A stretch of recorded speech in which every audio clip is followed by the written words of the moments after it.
Mass observation was founded in 1937 as a social research project.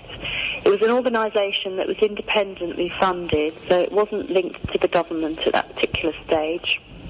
And it sought to collect data on everyday life in Britain. Its idea was to provide a sort of counterpoint to the public opinion that was, or the perceived public opinion that was reported on in newspapers, in radio broadcasts, by politicians and so forth, to be able to balance that with actual opinion that was taken from people. Well, Us magazine basically looked to analyse and to present all of the data that mass observation was collecting from its data collection methods that it was employing, including material sent in by the National Panel of Volunteer Writers, but also material that was collected by mass observation investigators on the field. Mass observation saw the magazine as a way of publicising the information that they were collecting, and in their very first magazine they put a couple of paragraphs in which they described as introducing us, and I'm going to read them now.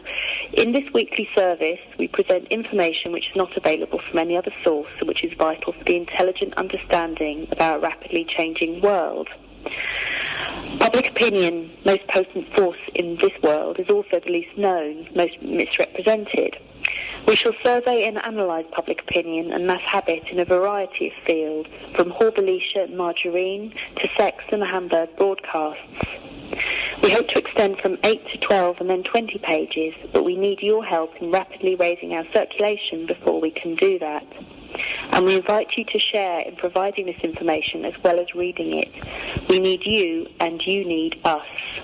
The 29th of March 1940, for example, not only was private and public opinion on Lord Haw Haw covered, in which people may or may not reveal any fascist sympathies that they had, but also sex in wartime was discussed.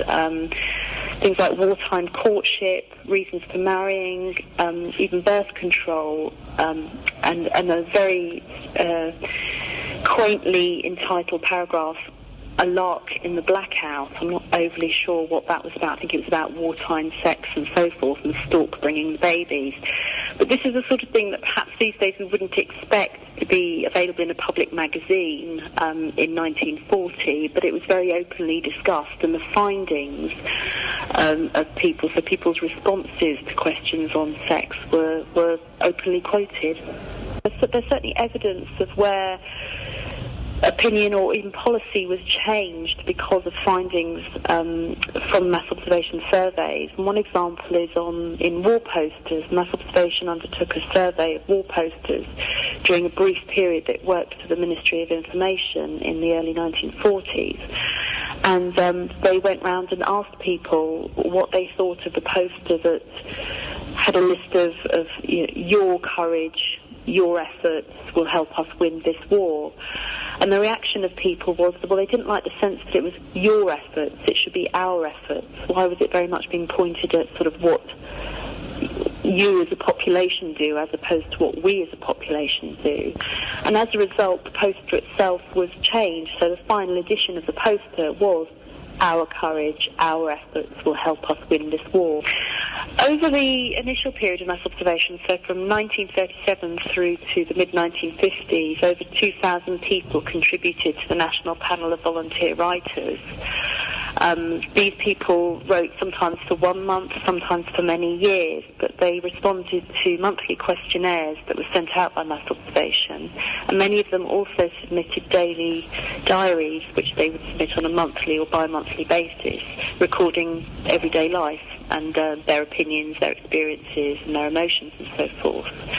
There was probably also another bank of maybe 100 or so investigators who were employed by mass observation over this period to undertake ethnographic surveys, either observational surveys or sort of more standard door-to-door or street surveys, stopping people and asking them questions.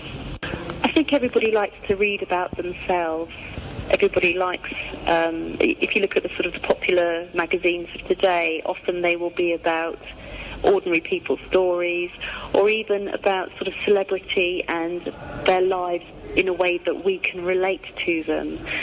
And the thing about magazines such as us is that's what they were about. They were about everyday life. They were about understanding your fellow train passenger or your neighbour without actually having to necessarily interact with them, but to find out about the world around us and therefore find out more about us.